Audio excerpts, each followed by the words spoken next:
खत्म की गई है। मानहानि केस में 2 साल की सजा हुई है। सूरत सेशन कोर्ट ने सुनाई थी 2 साल की सजा। कांग्रेस नेता राहुल गांधी को सबसे बड़ा झटका। तो बड़ी खबर आपको बता रहे हैं, दिल्ली से यह बड़ी खबर आ रही है। इस वक्त की यह बड़ी खबर है, राहुल गांधी की संसद की सदस्यता खत्म कर दी गई है। 2 साल की सजा के बाद सदस्यता खत्म। मानहानि केस में सजा के बाद यह सदस्यता खत्म की गई है। बड़ी खबर आ रही है, आपको बताएं, राहुल गांधी की संसद की सदस्यता खत्म कर दी गई है। राहुल गांधी को बड़ा झटका, कांग्रेस को एक बड़ा झटका लगा है। राहुल गांधी की संसद की सदस्यता खत्म कर दी गई है। राहुल गांधी ने मनमोहन सिंह को चिट्ठी लिखकर अपना पक्ष रखा था। बाद में अक्टूबर महीने में तत्कालीन यूपीए सरकार ने इस अध्यादेश को वापस ले लिया था। आपको बता दें कि जो अध्यादेश इन्होंने फाड़ा था यूपीए सरकार के वक्त, अगर वो अध्यादेश रहा होता तो आज राहुल गांधी की सदस्यता बच सकती थी। बड़ी खबर आपको बताने, इस खबर पर चर्चा के लिए हमारे साथ राजनीतिक विश्लेषक आलोक सोती जुड़ चुके हैं। बहुत बहुत स्वागत है आपका हमारे इस कार्यक्रम में। जी आलोक सोती जी, कांग्रेस को एक बड़ा झटका लगा है और इस झटके में अब देखना यह होगा कि कांग्रेस किस तरह से उभरती है। राहुल गांधी को संसद की सदस्यता खत्म कर दी गई है। जी देखिए, ये हमने आपसे कल ही कार्यक्रम में जब कर रहे थे तो हमने आपको बताया था कि ये हो सकता है, क्योंकि सुप्रीम कोर्ट का भी आदेश है कि अगर आपके पास 2 साल की होती है तो तात्कालिक रूप से आपकी सदस्यता समाप्त हो सकती है। हमने उसमें टेक्निकल चीज भी देखी थी, जो आपको 30 दिन का जो समय मिला था वो जेल जाने से, यानी कि आपकी सजा नहीं समाप्त की गई थी, सजा जो हाथ से शुरुआत हुई थी उसको, उसके लिए कोर्ट ने 30 दिन का समय दिया था। इसलिए चूंकि किसी ने, हाई कोर्ट ने या सुप्रीम कोर्ट ने सजा पे कोई रोक लगाई थी, इसलिए इमीडिएट जो है इसको सदस्यता को रद्द किया जा सकता था। और आज आपने देखा कि जो सेक्रेटेरिएट है संसद का, उसके जो सेक्रेटरी साहब है, उन्होंने एक पत्र लिखकर इस बात को सूचना दी है कि 23 मार्च से जो है राहुल गांधी जी की सदस्यता को समाप्त कर दिया गया है। अब यहाँ पे एक राजनीतिक पहलू ये भी आएगा कि आप, जैसा कि हमने कहा था कि कांग्रेस के जो नीतिकान है वो क्या सोच रहे हैं, कैसे सोच रहे हैं, वो दिखाना चाह रहे हैं कि तानाशाह है और यहाँ पे इस तरीके की बात है। लेकिन बीजेपी के पास भी एक ट्रम्प कार्ड है। उनका कहना है कि ओबीसी, मोदी जो जाति होती है वो की एक बड़ी जाति है, उसमें आती है, तो ओबीसी का अपमान करेंगे, अपमान किया है और माफी नहीं मांग रहे हैं।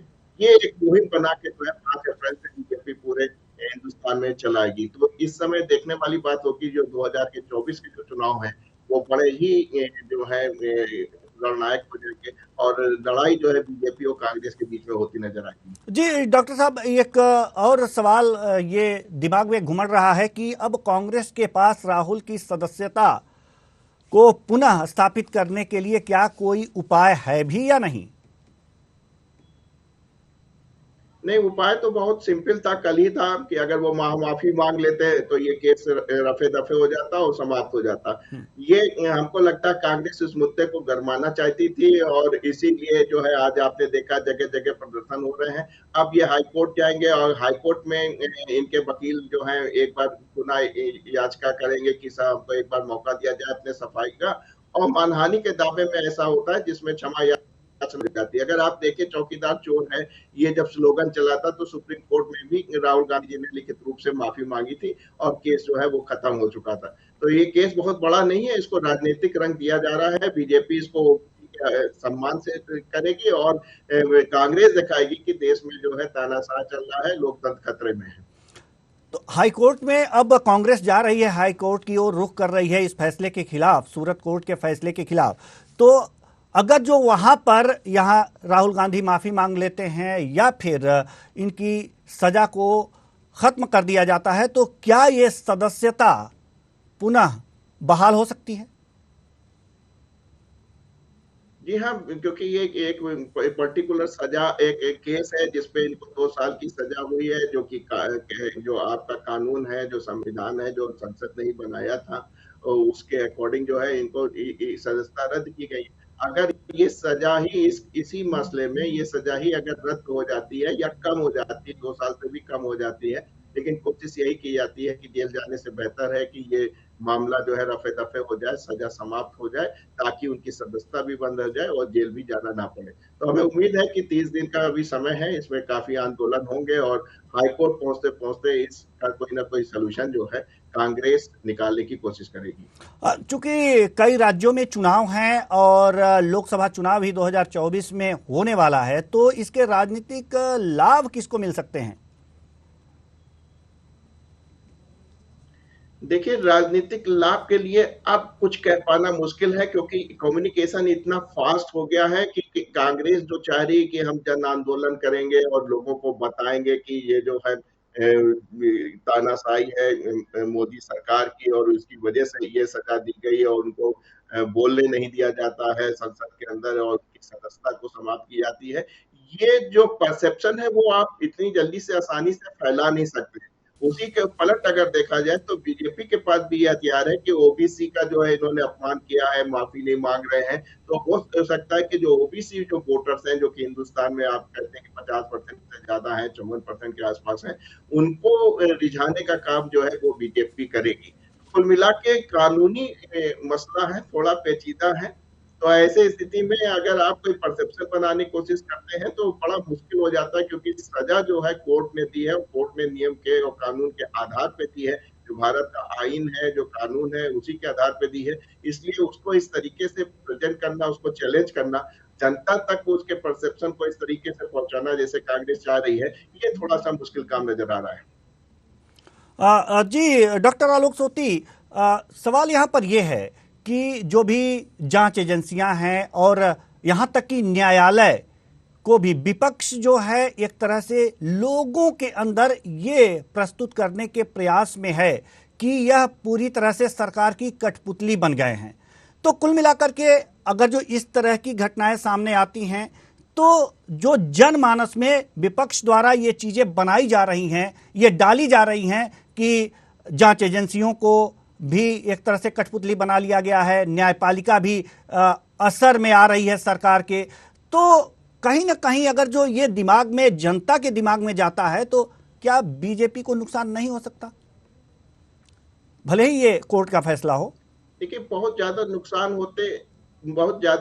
होते नजर नहीं आ रहा, क्योंकि जो लोग हैं उनका जो है आज भी कानून पे जो है ज्यादा विश्वास है, और जो हमारी कोर्ट कचहरी है इस पे हम जो है लोगों का विश्वास है। आज भी हम लोग कहते हैं कि जो देश का जो आइन है, जो देश का कानून है, उस पर लोगों का विश्वास है, चाहे वो हाई कोर्ट हो, चाहे सुप्रीम कोर्ट हो, चाहे आपका सेशन कोर्ट हो। हाँ, एक बार को आप जांच एजेंसियों में आप उंगली उठा सकते हैं, क्योंकि वो किसी गवर्नमेंट के किसी डिपार्टमेंट, जैसे कि आप कह सकते हैं होम मिनिस्ट्री के अंतर्गत आती है, तो उसमें एक बार को उंगली उठाई जा सकती है और कुछ सोचा जा सकता है। लेकिन कोर्ट जो है वो इंडिपेंडेंट बॉडी है, उसके उसके एक सर्टेन लिखे हुए कानून है, उसके जो आइन है उसके अकॉर्डिंग ही वो काम करता है, और उसके इधर उधर भी नहीं जा सकता। तो ऐसी स्थिति में कोर्ट पे उंगली उठाना जो है वो ठीक नहीं होता है, और लोगों को अभी भी पूरा विश्वास है, इसलिए वो इस बात पे विश्वास नहीं करेंगे कि जो है अदालत से कोई गलती हुई है। तो जो परसेप्शन बनाना चाह रही है कांग्रेस, वो चूंकि कोर्ट के उससे है, अगर ये काम अगर आपका आईटी, सीबीआई उससे इनकम टैक्स होता तो एक बार को जो है कुछ सोचा और समझा जा सकता था, लेकिन मसला चूंकि कोर्ट का है, कानून का है, इसलिए इसमें जो है बहुत ज्यादा जो है तूल देने की जरूरत नहीं है। जी, हमारे साथ दिनेश सिंह जी जो राजनीतिक विश्लेषक हैं जुड़ चुके हैं। आपका भी बहुत बहुत स्वागत है हमारे इस कार्यक्रम में। दिनेश सिंह जी, राहुल गांधी की संसद की सदस्यता खत्म हो गई है, अब कांग्रेस के पास जी कौन से रास्ते हैं? जी कुशवाहा जी, देखिए कि अपेक्षित था पहले से, क्योंकि इससे पहले काफी बार इन्होंने सेम चीजें जो गलतियां इस तरह की काफी बार की थी, और जब से कि विदेश में जाकर के पहले जब बोले थे तो उसी टाइम से लगता था कि अब कुछ ना कुछ कार्रवाई जरूर होगी, क्योंकि लॉ मेकर हैं। लॉ मेकर मतलब कोई आम पब्लिक नहीं है कि जैसे जिससे गलती हो जाए और या ये बोल के बच जाए कि हाँ ठीक है, मुझे कानून के बारे में ज्यादा जानकारी नहीं थी या दस्ती। और दूसरा जैसे कहते हैं कि ठीक है कि बोलने की आजादी हमारे देश में है और बाहर भी है, ठीक है बोलने की आजादी, लेकिन देश के खिलाफ बोलने की एक है ना, एक कंडीशनल चीजें हैं कि लोकतांत्रिक अधिकार है, लेकिन इसमें कंडीशंस अप्लाई करती हैं जी, कि मतलब कल को अगर आप कुछ भी बोलें, किसी को गाली दे, कुछ दें और आपका उससे किसी की अधिकार भावना वहीं आहत खत्म हो, हो कुछ जाता हो, है तो जहां उससे हमारी नुकसान नाक देखिए शुरू होगा ही होती होगा। है। और क्यों पूरे सर? देश पे ही अगर सारी बात अगर आएगी तब तो देखिए नुकसान की भरपाई कहाँ से होगी। तो ये पहले से अपेक्षित था कि लॉ मेकर अगर जाकर के कहीं पर कुछ अगर इस तरह की बात अगर बोलेंगे तो ये कि उनकी सदस्यता, जैसे कि पहले से बता रखा है कि 2 साल से ऊपर मतलब अगर ये 364 दिन भी अगर रहता तो अलग बात थी। लेकिन अगर ये 2 साल, जैसे कि 2 साल या 2 साल से ऊपर का रहता है, मतलब उसमें अगर सजा दी जाती है, कोर्ट से कन्विक्ट किया जाता है, तो उस केस में फिर ये कि यही प्रावधान है उसमें कि सदस्यता अगर कोई जनप्रतिनिधि है तो उसकी सदस्यता को समाप्त किया जाता है। तो उसी प्रकार से जो सभापति महोदय उन्होंने जो किया तो अपनी तरफ से ठीक समझ के काम किया। और ये जैसे विकल्प के तौर पे कहते हैं तो अगले कोर्ट में जैसे जाने की इनके पास में खुली छूट है कि अगले कोर्ट में जब जाएंगे, सेशंस उसमें जाएंगे और वहां से अगर उनको लगता है कि कोई रिस्पेक्ट नहीं मिलती है तो फिर हाई कोर्ट है, सुप्रीम कोर्ट के रास्ते इनके पास खुले और वहां से कुछ अगर रिस्पेक्ट उनको मिलती है तो फिर आगे चैलेंज कर सकते हैं इस चीज को। और जन आंदोलन से लेकिन कुछ फायदा इनको मिलेगा ऐसा मुझे लगता नहीं है। जन आंदोलन से इन्हें कुछ फायदा मिलता दिख नहीं रहा है। डॉक्टर आलोक सोती, हम आपके पास आना चाहेंगे। डॉक्टर साहब, सवाल यहां पर यह है कि कांग्रेस इस समय जिस उहापोह की स्थिति में है और विपक्ष जिस तरह की उहापोह की स्थिति में है और जिस तरह से यह मोदी सरनेम पर फैसला आया है और इनकी सदस्यता खत्म हुई है, इस तरह से अब क्या नेताओं के सामने ये नजीर बन सकता है कि अब नेता जो राजनेता हैं वो संभल कर बोलें? ऐसा तो कई बार हुआ है, कोई ये पहला केस नहीं है जिसमें जो है 2 साल या उसकी सदस्यता गई हो, मानहानि का केस हो। तो ऐसे में जो है, चूंकि राहुल गांधी एक बड़ा चेहरा है, वो आप कांग्रेस को रिप्रेजेंट करते हैं, कांग्रेस एक राष्ट्रीय स्तर की पार्टी है, तो लोगों के अंदर इस बात का तो समझ आ ही जाएगी कि जो भारत का कानून है वो बहुत ही सख्ती से लागू होता है। वो कास्ट करे आपका कास्ट है, कलर है, क्रीड है, इन सब से ऊपर है, जाति से, धर्म से ऊपर है। कानून सबके लिए बराबर है, चाहे वो अमीर हो, चाहे गरीब हो, चाहे छोटा हो, चाहे बड़ा हो। तो इस बात का जो है, जो हमारे राजनयिक हैं, जो हालांकि आप देखते हैं कि जिस तरीके की सरगर्मियां रहती है चुनाव के दौरान, वहां स्लिप ऑफ टंग हो जाती है, लेकिन उसमें भी आपके पास ऑप्शंस रहता है। आप माफी मांग सकते हैं, लिखित रूप से भी आप माफी मांग सकते हैं और उसके द्वारा ये मामला जो है रफे दफे हो जाता है, क्योंकि हिंदुस्तान में जो मेमोरी होती है बड़ी शॉर्ट होती है। तो ऐसी स्थिति में इस मामले को ये जो कांग्रेस के जो नीतिकार हैं, जो उनके एडवाइजर्स हैं, वो इसको उठाना चाह रहे थे कि इसको जो दिखाना चाह रहे हैं कि जो जितनी भी लोकतांत्रिक संस्थाएं हैं उन पे जो है तानाशाही है या जो सत्तारूढ़ पार्टी है उसका जो है वहां पे इन्फ्लुएंस ज्यादा हो गया है और एक जन आंदोलन बनाने के लिए कोई एक बड़ा विषय होना चाहिए। लेकिन जो ये विषय उठाया गया है वो चूंकि अदालत से संबंधित है, ये आपका जरा गलत लगता है। अगर आप इसका स्टडी करें, अगर आप इंदिरा गांधी जी के केस की बात देखें, जो रायबरेली वाला था, कि जो high court, Allahabad high court ने दिया था कि जो उनपे जो लगे थे उसमें उन्होंने उसको माना नहीं था, और अगर उससे करा जाए तो उस समय स्थिति दूसरी थी, वो खुद सत्ता में थी और उन्होंने कोर्ट की बात को नहीं माना था और इमरजेंसी आपातकाल तक लगा हुआ था।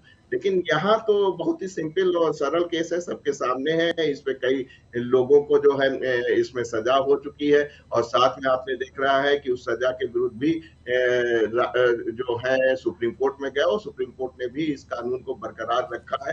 तो इसलिए तो जाहिर सी बात है कि इस कानून के तहत जो है उसको तभी आपको कोई आपको रेमेडी मिल जाएगी कि जब तक आप कोई कोर्ट इसको सजा को सस्पेंड ना कर दे तब तक आपको नहीं मिलेगी। सजा जो है वो लागू है, हाँ 30 दिन बाद लागू होगी, इसलिए सजा में कोई सस्पेंशन नहीं मिला है। इसलिए आपको किसी बड़े कोर्ट पे जाना पड़ेगा, वहां से या तो सजा को कम कराए या सजा को खत्म कराए, तभी आपको जो है इसमें कुछ रिलीफ मिल सकता है। उसके बाद भी कानूनविद देखेंगे कि एक बार अगर सदस्यता चली जाती है तो पुनः उसको स्थापित करने के लिए संविधान के अंदर कौन से कानून है, इस बात की भी आपको स्टडी करनी पड़ेगी। जी दिनेश सिंह जी, जैसा कि इस मामले में, मोदी सरनेम मामले में जो सजा हुई है 2 साल की, सुनवाई के दौरान राहुल गांधी ने अपने को निर्दोष बताया था। अगर वे वही माफी मांग लेते तो क्या परिदृश्य कुछ दूसरा होता? हाँ, मुझे लगता है कुशवाहा जी, अगर उसी वक्त वो माफी मांग लेते, क्योंकि शुरुआत में जब जैसे पूर्णेश मोदी जो थे सूरत से एमएलए भाजपा के, तो उन्होंने पहले ही बोला था कि अगर जैसे सुप्रीम कोर्ट में इससे पहले भी गए थे, तो तब भी इन्होंने जो अग्रिम जमानत ली थी उस वक्त भी इन्होंने यही बताया था कि ठीक है, इनके जो वकील ने कि हाँ हमसे गलती हुई है, तब उस केस में आगे इनको रिस्पेक्ट उससे मिली थी। और जो पूर्णेश मोदी उन्होंने भी ये उसमें दिया था, हवाला दिया था इस चीज का कि ये टच से मस नहीं हो रहे थे। और वहां पर ये इनकी तरफ से जो वकील थे उन्होंने ये बताया था कि हमने कोई गलती नहीं की और माफी किस बात की। और खड़गे जी जो इनके अध्यक्ष हैं कांग्रेस के, उन्होंने भी एक ही स्टैंड पे कायम रहे कि माफी मांगने का सवाल ही नहीं बता, हमने कोई गलती नहीं की। और गलती अगर नहीं की तो सारे ओबीसी समाज को आप अगर उसमें नीचे करने के उसमें कर रहे हैं, क्योंकि उन्होंने बोला कि सभी मोदी क्या चोर होते हैं या सभी मोदी चोर हैं, ऐसे करके जो भी उन्होंने बोला था। तो उसको देखिए कि सारे एक वर्ग विशेष कह लें या एक जाति विशेष के खिलाफ उन्होंने टिप्पणी की थी। भाई एक अगर गलत अगर है तो उसका आप संबंधित व्यक्ति से अगर सीधा सीधा बात करें या पब्लिकली उसका नाम लेके बोलें, वो एक अलग विषय है, वो एक 1-to-1 फाइट होती है। लेकिन सारे समाज को या सारे एक उसको बोला जाए तो वो गलत है। तो अभी मुझे ये लगता है कि इसमें अगर ये उसी वक्त की शुरुआत में अगर माफी मांग लेते और शुरुआत में पक्ष नरम रखते तो शायद स्थिति कुछ और रहती। जी, स्थिति कुछ और होती। भरत सिंह जी कांग्रेस प्रवक्ता हमारे साथ जुड़ चुके हैं, बहुत बहुत स्वागत है आपका हमारे इस कार्यक्रम में। भरत सिंह जी, राहुल गांधी की संसद की सदस्यता समाप्त कर दी गई है, अब कांग्रेस क्या करेगी? देवेंद्र जी देखिए, ये तो अब समझिए घोषित हो गया है। पहले अघोषित इमरजेंसी लगी थी, अब ये समझ लीजिए घोषित इमरजेंसी लग गई है। और जिस तरह से राहुल गांधी जी की सदस्यता को रद्द किया है, ये दिखाता है भाजपा की तानाशाही। मैं आपको अनगिनत ऐसे वाक्य बता दूं जिसमें कि राहुल गांधी जी ने जो कहा है उससे ज्यादा जो है मोदी जी ने कहा है। मोदी जी जब चाइना के दौरे पे थे उस समय उन्होंने जो वक्तव्य दिया था कि 2014 के पहले सारे भारतीयों के बारे में कहा था। सारे भारतीय जो है वो अपने आप को जो है महसूस करते हैं, क्या महसूस करते हैं भाई? अपने आप को मतलब वो छोटा महसूस करते हैं। तो ये अगर इस तरह से देखा जाए, संसद में जिस तरह से प्रधानमंत्री ने सुपुनका वाली बात की कहा था, सुपुनका वाली जब बात किया था रेणुका जी के विषय पे, हमारे जो नेता हैं, ऐसे बहुत सारे हुआ 50 करोड़ की गर्लफ्रेंड के बारे में। तो क्या ये सारे चीजों को अब हम भी कोर्ट में जाएं और लेके जाएं, उसके बाद में जो है उनकी सदस्यता रद्द कर देंगे जो है पीठाधीन कर देंगे? तो ये दिखा रहा है इस समय कुछ देवेंद्र जी कि भाजपा राहुल गांधी जी के बातों से और राहुल जी से डरी हुई है और पूरी तरह से पता है कि 2024 में हमारी मटिया पलीद होने वाली है। तो किसी भी हाल में राहुल जी को इस खेल से बाहर रखो और जरूरत पड़ी तो देखिएगा, मैं आपको बता रहा हूँ आज आपके चैनल के माध्यम से पूरे देशवासियों को कि वो 2024 आते आते विपक्ष के सारे नेताओं को लगभग ये सभी को जेल में डालेंगे, सभी को इसी तरह से सबका जो है सदस्यता रद्द करने का जो है झूठे इल्जाम लगाए करेंगे। राहुल जी की कहीं मंशा नहीं थी कि पूरे मोदी समाज, जो मोदी समाज की बात कर रहे हैं, सब कह रहे हैं हमारे ओबीसी समाज का अपमान है, ये हमारे मोदी पूरे सरनेम का, उनका कहीं से भी बाकी मोदी जितने भी हमारे देश में मोदी भाई बहन हैं उनके विषय पे नहीं था। हाँ, कुछ मोदी जो भाग गए हैं उनके विषय में था और उन्होंने उसी पे कहा था, लेकिन ये षड्यंत्र रच के और राहुल गांधी जी की सदस्यता को जिस तरह से रद्द किया गया है, देखिएगा आने वाले समय में पूरा देश देख रहा है कि तानाशाही अपनी तानाशाही को चरम सीमा तक पहुंचा दी है और ये आने वाले 2024 में ये पता चलेगा। और हम इस मुद्दे को छोड़ेंगे नहीं, संसद से लेकर सड़क तक अब हमारी लड़ाई चालू होगी और जिसको अंदर करना है, हमारे जैसे छोटे से छोटे कार्यकर्ता जेल में जाने के लिए तैयार है। आप देखते हैं कि इनके जेल में कितनी जगह है कि कांग्रेस के कार्यकर्ताओं को जेल में भर सकते हैं और कोर्ट में देखना चाहता हूं कि कोर्ट कितने लोगों को जो है इसी तरह से जेल में डलवाने का काम करती है। जी, डॉक्टर आलोक सोती, जैसा कि अभी भरत सिंह जी ने कहा कि ये घोषित इमरजेंसी है, क्या कहेंगे आप इस पे? नहीं, भरत जी ने बहुत अच्छी बात कही कि उनका कहा कि जो है ये केवल चंद मोदी के लिए था, पूरी मोदी कम्युनिटी के लिए नहीं था। यही बात अगर राहुल जी या उनके वकील ये बात अगर अदालत में कर देते तो आज स्थिति यहाँ तक नहीं पहुंचती थी, वहां पे स्थिति दूसरी थी। तो जो ये रणनीति बना के कांग्रेस चल रही है उसमें पहले स्टेप में तो सफल हो गई है, लेकिन उनके रणनीतिकारों को ये भी समझना चाहिए कि इसके जो सेकंड और थर्ड स्टेप्स होंगे वो क्या होंगे। अब देखिए राहुल जी की सदस्यता चली गई है, इसमें जो है कार्यकर्ताओं में एक ऊर्जा आ गई है और आपको सड़क से, संसद से लेकर सड़क तक लड़ाई दिखाई पड़ेगी।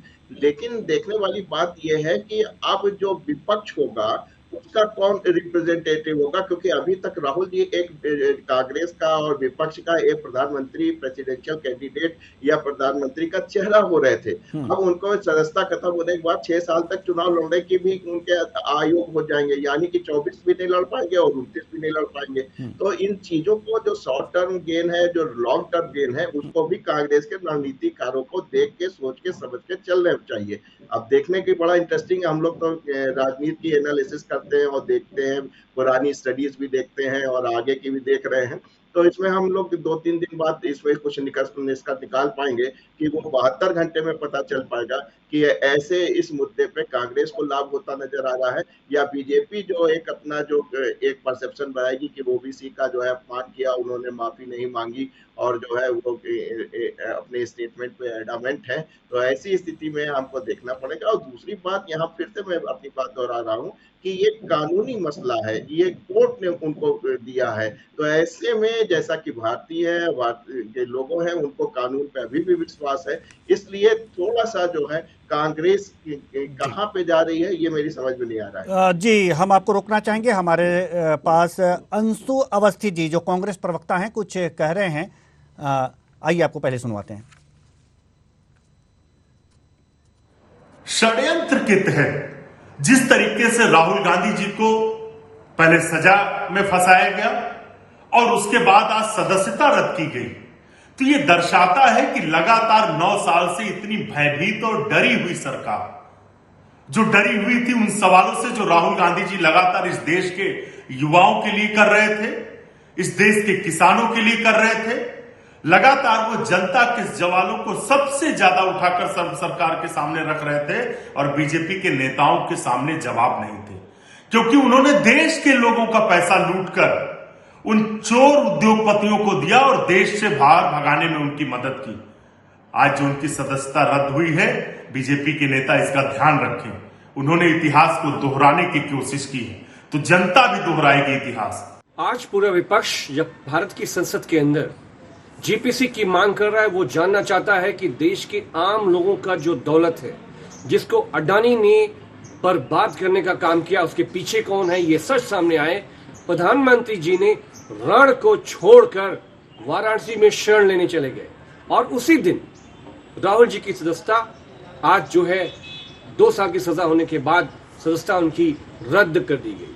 सवाल यह है, क्या भारतीय जनता पार्टी से जुड़े हुए प्रवेश Verma member of parliament, Anurag Thakur cabinet minister, जब इनकी सदस्यता की बात आई तो सामने ये आया कि जो हेट स्पीच मुस्कुरा के कही जाए वो हेट स्पीच में नहीं। हमने तो कहा कि उनको सच बोलने वालों को सदन के अंदर रखना नहीं है, इसीलिए सदन के बाहर डाल रहे हैं। लेकिन सदन के बाहर भी हम बोलेंगे, सदन के अंदर भी बोलेंगे और कहीं भी अगर ये जो पब्लिक मीटिंग होते हैं उसमें भी हम बोलते रहेंगे।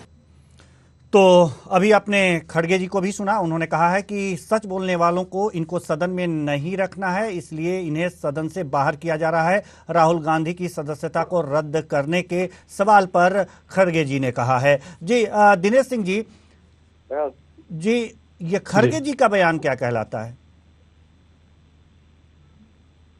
खड़गे जी जो अपने ये जो बोल रहे हैं इसी में अपना बड़ा हास्यास्पद है कि ये कह रहे हैं कि सच बोलने वालों को, क्या मतलब खड़गे जी झूठ बोलते हैं क्या?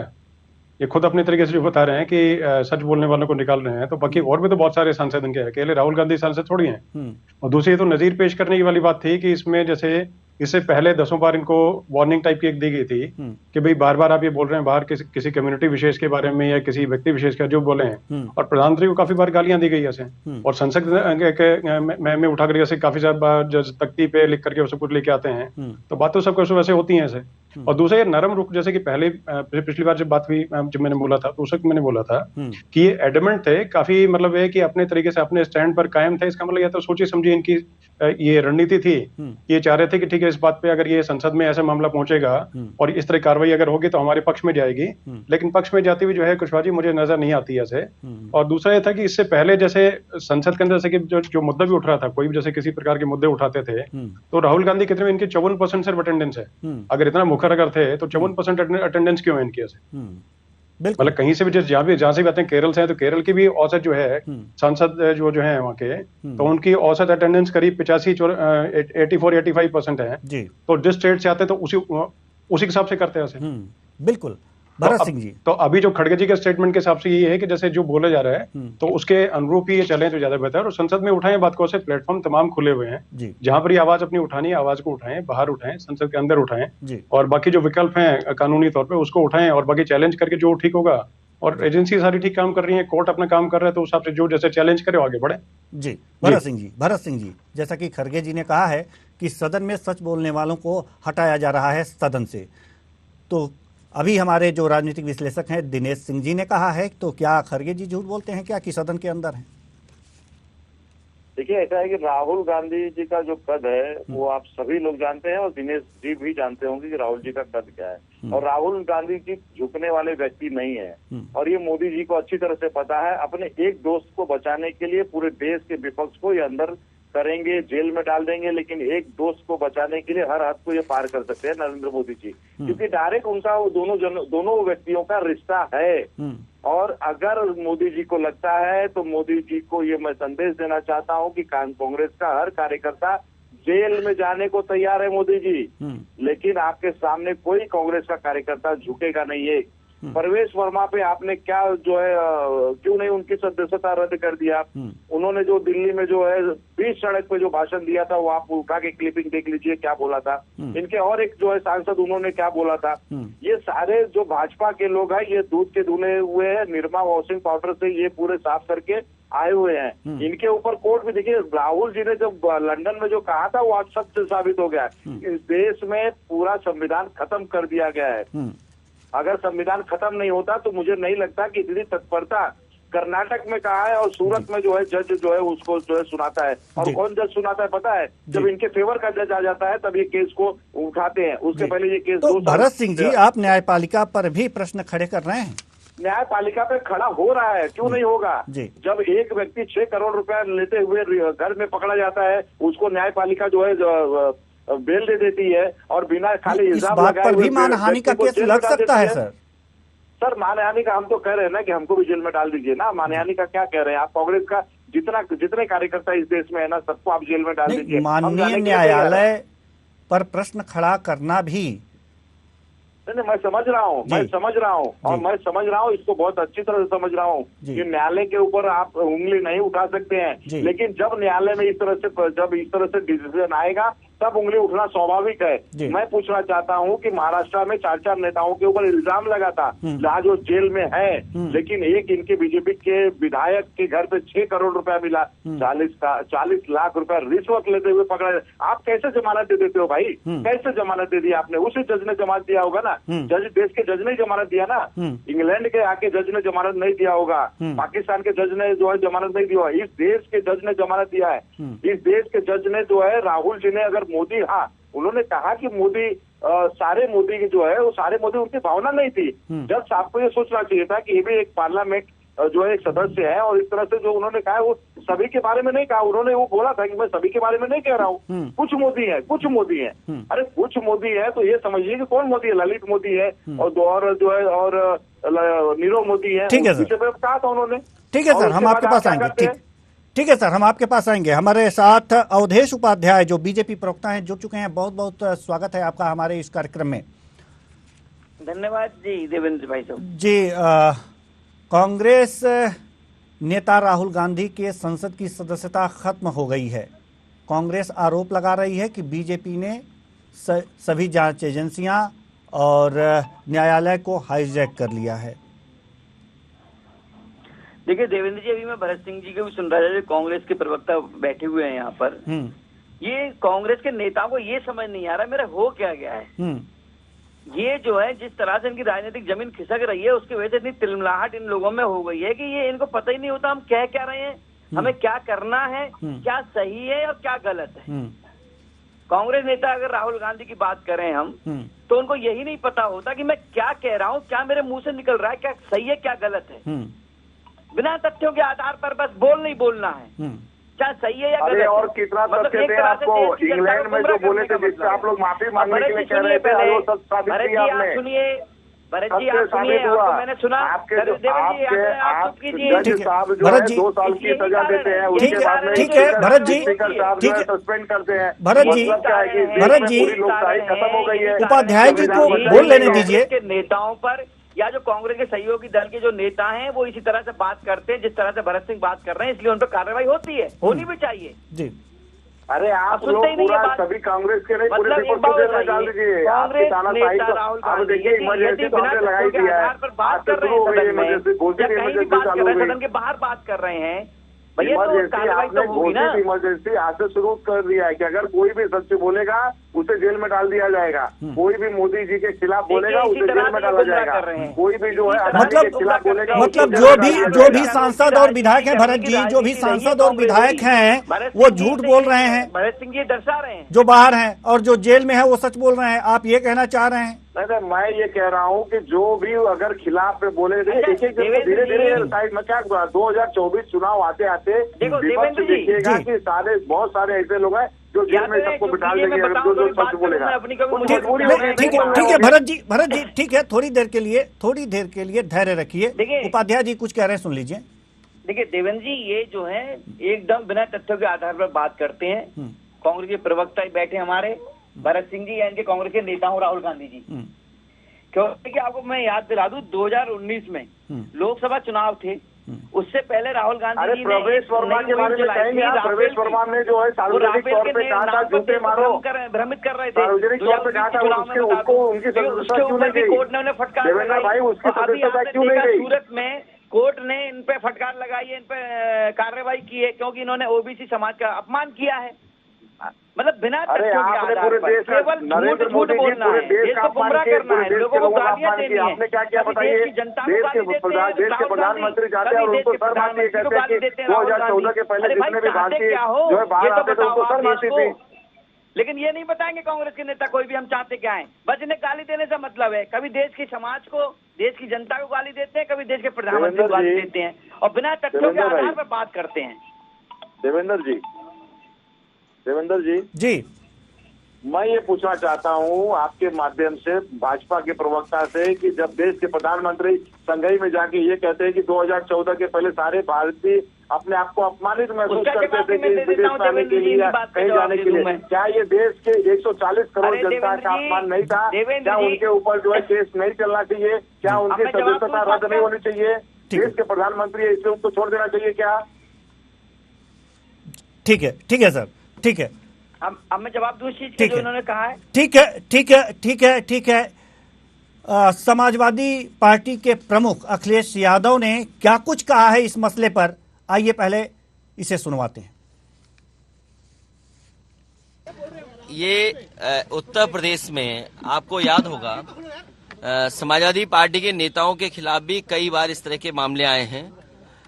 पार्टी के नेता आजम खान साहब, अब्दुल्ला, और लगातार भारतीय जनता पार्टी की और प्रशासन की तरफ से ये कोशिश है कि ऐसे मुकदमों में फंसाया जाए जिससे उनकी सदस्यता छीनी जाए। अभी हाल ही में आपने सुना होगा इरफान सोलंकी कानपुर के, एक बाहर से आईपीएस बुलाया गया दूसरे प्रदेश से और उत्तर प्रदेश में उसे मौका दिया गया और उससे खुली छूट दी गई कि आप उत्तर प्रदेश में तब तक रहोगे जब तक समाजवादी पार्टी के लोगों की आप सदस्यता नहीं छीन लोगे। और यही काम आपके रामपुर में हुआ।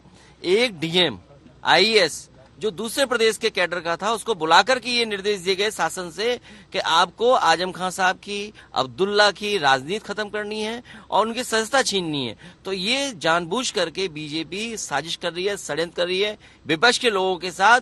और कांग्रेस के पार्टी के नेता को सोचना चाहिए, कानून कभी उन्हीं के जमाने में आया था, उसी की वजह से आज उनकी सदस्यता जारी है, लेकिन इन्हें सावधान रहना पड़ेगा। बीजेपी कोई भी साजिश कर सकती है। तो बीजेपी कोई भी साजिश कर सकती है, ऐसा कहना है सपा प्रमुख अखिलेश यादव का। जी उपाध्याय जी क्या कहेंगे इस पर? बीजेपी साजिश कर रही है। ठीक है, उपाध्याय जी तक हमारी आवाज नहीं पहुंच पा रही है। हम जाना चाहेंगे दिनेश सिंह जी के पास। अखिलेश यादव का यह बयान जी इसे राजनीतिक दृष्टि से हम क्या समझें? जी देखिए, ऐसे कि पहले जब शुरुआत ये जैसे इनकी जो गठबंधन की हुई थी 2017 में कांग्रेस के साथ में, तो उस वक्त काफी तारीफ कर रहे थे और जैसे उस टाइम बताया था कि अपना दो लड़के कुछ कमाल करेंगे, तो उस वक्त भी कुछ चीजें ऐसी कुछ निकली थी। और दूसरी सदस्यता की जहां पर जैसे इन्होंने बोला कि रामपुर से इनके आजम खान जो है इनकी, तो ये हो गए, या दूसरा जो कानपुर के पास में किसी और जो सदस्य की वो बताई चीजें। तो इस तरह की चीजें देखिए इसे देवेंद्र जी इससे पहले भी होते रही हैं, पक्ष की भी और विपक्ष की भी, दोनों तरफ के लोगों की होती रही हैं। और न्याय जो पालिका है उसमें प्रावधान होते हैं उसी हिसाब से। और जैसे हमने अपने सबने देखी है कि मूर्ति एक होती है, उसकी आंखों में पट्टी बंदी होती है, उसके सामने जो साक्ष्य प्रस्तुत किए जाते हैं उसी के मुताबिक देखिए कार्रवाई सब होती है। तो न्याय जो होता है वो एक कहते हैं कि सब चीजों को सिर्फ देख करके कोई मानवीय भावना या उनपे या कोई इमोशंस पे नहीं चलता। जो चलता है वो सिर्फ एक जो तथ्य होते हैं उनको पेश हो गया तो उसके हिसाब से काम चलता है सारा। तो इनके टाइम पे जैसे कि अब बहुत सारी चीजें जब इनकी सरकार थी मुलायम सिंह जी की चाहे अखिलेश जी की, उस वक्त बहुत सारी चीजें ऐसी हुई, तो उसमें कहने सुनने बातें अलग है। जो जिस प्रकार से न्यायपालिका चलती है उस तरीके से पहले जो चल रही थी उसको और अभी कंपैरिजन करेंगे तो अपने आप समझ में आएगा चीजों को। और जो उन्होंने जो देशद्रोह के कुछ जो प्रावधान थे उसमें कुछ किया था, जो क्या नाम है आजम खान जी जो है उन्होंने, और जो कानपुर के जो इन्होंने जनप्रतिनिधि बताए उनका भी आप देखेंगे तो लंबी मतलब बातचीत बहुत लंबी चली जाएगी इस बहस में। तो इन दोनों तथ्यों को आप देखेंगे तो आपको खुद समझ में आएगा कि क्या क्या चीजें थी। और भी कई जगह ऐसे हैं मुंबई में जैसे कि जो आजम खान के बेटे जो हैं उन्होंने भी काफी बार जो है न्याय के खिलाफ काम किए। तो ये सारी सब चीजें बाकी जैसे कि जो न्यायपालिका के खिलाफ अगर काम करेंगे तो न्याय जो है वो अपना काम करेगा। जी बिल्कुल। बीजेपी प्रवक्ता अवधेश उपाध्याय जी हमारे साथ कहने वाली बात होगी कि एक ने अगर एक रेड लाइट जंप की तो ये कि दूसरा जो है दो सिग्नल उसको तोड़ेगा। जी ये बात तो नहीं हुई है। जी ठीक है। अवधेश उपाध्याय जी, अभी अखिलेश जी ने अभी इस मसले पर कहा है कि बीजेपी ऐसे मुकदमों में विपक्ष को फंसाना चाहती है कि उनकी सदस्यता रद्द की जा सके, और इसका उदाहरण उन्होंने उत्तर प्रदेश से भी लिया है। क्या कहेंगे आप?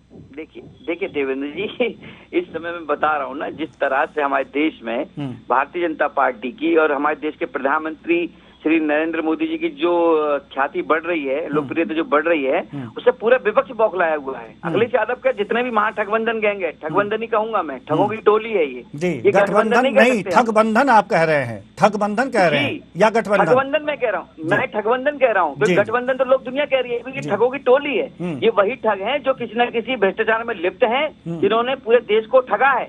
उन ठगों की एक टोली बनी हुई है जो एक देश के प्रधानमंत्री, जिसकी चमक पूरे देश में क्या पूरे विश्व में बिखरी हुई है, उनका विरोध करने पर तुले हुए हैं ये लोग। तो ये तो अब बौखलाएंगे। अब एक बात बताइए मुझे, जब ये बोलते हैं तो ये समझते नहीं कि मैं क्या गलत बोल रहा हूँ क्या सही बोल रहा हूँ। मैं आपको बताऊं, पहले ही मैंने बताया था कि 2019 में जब लोकसभा चुनाव थे उससे पहले भी राहुल गांधी जी ने राफेल के नाम पर बहुत गुमराह किया था, देश को बहुत भ्रमित किया था। उसमें भी कोर्ट से फटकार पड़ी इन्हें शर्म ही नहीं है कि कोर्ट से फटकार पड़ रही है, मैं सही कह रहा हूँ गलत कह रहा हूँ। फिर दोबारा इन्होंने ओबीसी समाज का अपमान किया, उनको चोर कहा, ठीक है, उसके ऊपर उनके ऊपर कार्रवाई हुई। अब एक बात बताइए, सब कुछ ठेका क्या बीजेपी ने ले रखा है सबका क्या? आप तो उल्टा सीधा बोलो, समाज का अपमान करो, देश का अपमान करो, देश के प्रधानमंत्री का अपमान करो, तो भाई कोई ना कोई तो होगा जो कार्रवाई करेगा आपके ऊपर। जब कार्रवाई होती है तो कहते हैं कि भाजपा करवा रही है, संवैधानिक एजेंसी भाजपा के हाथ में है। अभी कांग्रेस के प्रवक्ता बोल रहे थे, यही कांग्रेस के प्रवक्ता दिल्ली में जो अभी मनीष सिसोदिया जी का उसका समर्थन कर रहे हैं कि अच्छा हुआ उनका क्या कहते हैं इनकी गिरफ्तारी हुई है, ईडी ने इनकी गिरफ्तारी की है। और उसी ईडी को ये गाली भी देते हैं जब इनके नेताओं पर कार्रवाई करती है वही ईडी। तो इनका तो यही नहीं पता ना कि क्या कहना चाहते हैं ये और क्या ये इनके मुंह से निकल रहा है। जी ये समझ ही नहीं आता, ना इनको समझ आता ना देश को समझ आता। जी ठीक है, कार्रवाई होती है तब इनको दिखाई देता है। ठीक है सर, कार्रवाई हो रही है, बीजेपी करवा रही है हमारे ऊपर। ठीक है सर, ठीक है जी। डॉक्टर आलोक सोती, जैसा कि विपक्ष बराबर कह रहा है कि अडानी मामले को एक तरह से साइड लाइन करने के लिए, उसे नेपथ्य में डालने के लिए इस तरह की कार्रवाई कराई जा रही है, जी क्या कहेंगे आप? बिल्कुल, आप काफी हद तक बिल्कुल सही कह रहे हैं कि 2024 के चुनाव काफी निकट आ गए हैं और विपक्ष के पास एक ही मुद्दा था अडानी का। और अडानी के केस में आपने देखा था कि सुप्रीम कोर्ट ने भी 6 सदस्यों की जो है एक टीम बना दी थी, सेबी भी अपनी जांच कर रही थी। तो ऐसे में जो है जेपीसी की जो मांग की जा रही थी उसके लिए सत्तारूढ़ पार्टी तैयार नहीं थी। उसको भी मालूम है जब भी जेसीपी गई है तो सत्तारूढ़ पार्टी हारी है, इस बात को उनको भी ध्यान में रखे हुए हैं। तो आप जानते हैं कि जो बीजेपी के रणनीतिकार हैं वो कई स्टेप आगे के चलते हैं। तो ऐसे में हमें लगा कि बीजेपी को एक अच्छा मुद्दा मिल गया है कि जिस तरीके से ये हुआ है अब सबका जो है ध्यान जो है राहुल गांधी की तरफ जाएगा। और कांग्रेस भी चाह रही थी कि उसको भी एक ऐसा मुद्दा मिले जो कि जिससे कि वो जन आंदोलन खड़ा कर सके और उसको एक लंबे समय तक ले सके। तो हमें उम्मीद है कि कांग्रेस को एक अच्छा मिल गया है। देखने वाली बात है कि अगले 24 घंटे के बाद जो विपक्ष है वो कैसे डील कर रहा है, क्योंकि जहां पे अब बात आएगी कि कांग्रेस जो है अब लीड करेगी, अपना जो है विपक्षी दल बन के चलेगी और वो चाहेगी, जैसा कि आपने देखा था भारत जोड़ो आंदोलन में जो उत्साह उनको मिला था, लोगों ने आए थे उनके साथ, तो वो अब चाहेगी कि जो क्षेत्रीय दल है, हालांकि क्षेत्रीय दल अपने क्षेत्र में काफी कर रहे हैं, वो आके बीजेपी कांग्रेस से जुड़े और बीजेपी का मुकाबला करें। तो अब ऐसे स्थिति में जो है जो नजर आ रहा है या बीजेपी के रणनीतिकार ने ऐसा सोच रखा होगा कि कांग्रेस वर्सेस विपक्ष का अगर हम लोग चुनाव 2024 करा लेंगे तो उनको जीतना आसान रहेगा। तो काफी कॉम्प्लेक्स होती हुई नजर आ रही है भारत की राजनीति। बड़ा इंटरेस्टिंग होगा 2024 की एनालिसिस करने में। जी भरत सिंह जी हम आपके पास आना चाह रहे हैं। सवाल यहाँ पर यह है कि बीजेपी ये कह रही है कि कुछ भी गड़बड़ कर रहे हैं विपक्ष ने एक अपना ठगबंधन बना लिया है और उस पर जब कार्रवाई हो रही है तो बीजेपी पर दोष डाल दे रहे हैं। जी देखिए, ठगों के जो बादशाह हैं, ठगों के जो मास्टर हैं वो है नरेंद्र मोदी जी, इस देश के प्रधानमंत्री। अगर ऐसा न होता तो अपने एक मित्र को बचाने के लिए पूरे विपक्ष को संकट में न डालते। मुझे एक चीज बताइए आप देवेंद्र जी, क्या सिर्फ विपक्ष में ही जो है सारे भ्रष्टाचारी हैं, सारे जो है गलत काम करने वाले सिर्फ विपक्ष में? क्या सत्ता पक्ष में कोई ऐसा व्यक्ति नहीं है जिसको इन्होंने लेके अपनी पार्टी खड़ी की है? 70% ऐसे सारे उन नेताओं को लिया है जो भ्रष्टाचार के आरोपी थे। उन सभी नेताओं को लेके आज भाजपा पार्टी खड़ी हुई है। अपना उनका तो कुछ था नहीं, विपक्ष के उन सारे नेताओं को इन्होंने अपने पास लिया जिसके ऊपर करोड़ों रुपए का आरोप लगा है, इनके ही नेताओं ने लगाया है। किसी को जो है मुख्यमंत्री बना दिया, किसी को केंद्रीय मंत्री बना दिया, किसी को जो है हर प्रदेश में मंत्री बना दिया, किसी को प्रदेश अध्यक्ष बना दिया। तो ये मुझे बताइए कि भाजपा के पास आज जितने भी नेता हैं क्या वो बेदागी है? क्या परवेश वर्मा जैसे और दिल्ली के और एक सांसद जो है जिस तरह से उन्होंने पूरे देश की जनता के लिए, दिल्ली की जनता के लिए अपशब्द कहे थे, क्या उनका जो है सदस्यता रद्द होना चाहिए कि नहीं होना चाहिए? सिर्फ जो है राहुल गांधी जी का सदस्यता रद्द किया जाता है, सिर्फ जो है समाजवादी के लोगों की सदस्यता रद्द किया जाता है। विपक्ष के जो भी नेता बोलेंगे उनकी सदस्यता रद्द होगी और नहीं ज्यादा करोगे आप तो आपको जेल में डाल दिया जाएगा किसी भी केस में फंसा के। तो मैं इसलिए बोल रहा हूँ कि ये बार बार कहते हैं कि इंदिरा जी ने 1975 में जो इमरजेंसी लगाई थी, हाँ उन्होंने क्या लगाई थी, आपने अघोषित इमरजेंसी लगाई। अब जो है फिर से एक घोषित इमरजेंसी आज से लगा दिया है कि अगर जो भी सच्चाई कहेगा इस देश में और उसकी सदस्यता भी जाएगी और उसको जेल में भी जाना पड़ेगा। और इन्होंने बहुत कोशिश की कि राहुल जी को जेल में डाल दें, लेकिन नहीं चला।